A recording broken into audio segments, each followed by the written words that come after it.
Hi everyone, my name is Selena. Today I am going to review Code Tucker by Joseph Bruchac.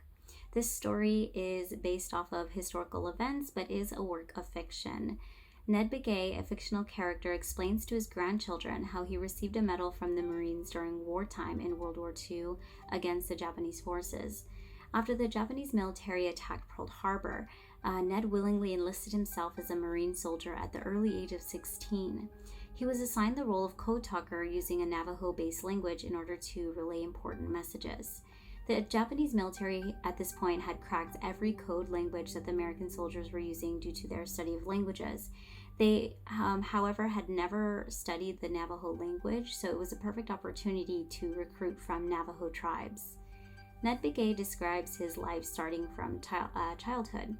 Prior to the war and even after, many Native children were forced to attend mission schools in order to assimilate to white American society.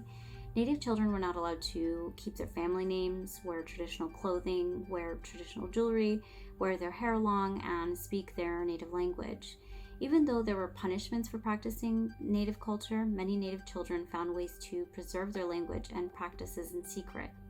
When the American government started recruiting people from the Navajo tribe, this was the first time that the American government had celebrated and appreciated Navajo culture.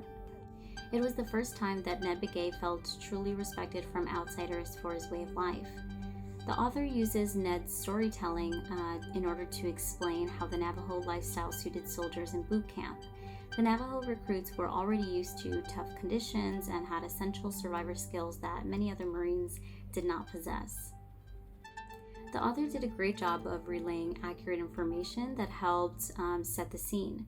Code Tucker accurately described the nature of the islands in which many Navajo Marines were sent to during this wartime.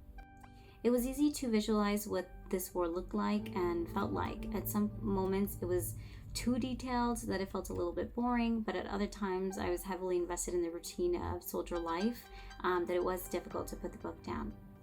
This book shares themes of identity, memory, and culture. Although we may feel undervalued and misunderstood, it is important to learn and embrace our culture as we are most valuable in society for our differences. It's important for these stories to be shared because it's not just about one man, it's the story of many. This story encourages the future generations to continue learning the ways of their ancestors and keep the strength to fight back against cultural erasure. I would recommend this book to anyone who enjoys historical fiction or stories of war. I would rate this book 3 out of 5 stars. I listened to the audiobook version of the story through the Glendale Library app. I hope everyone gives this book a chance and enjoys it just as much as I did. Thank you so much for watching, and please come back for more book reviews by the Glendale Library staff.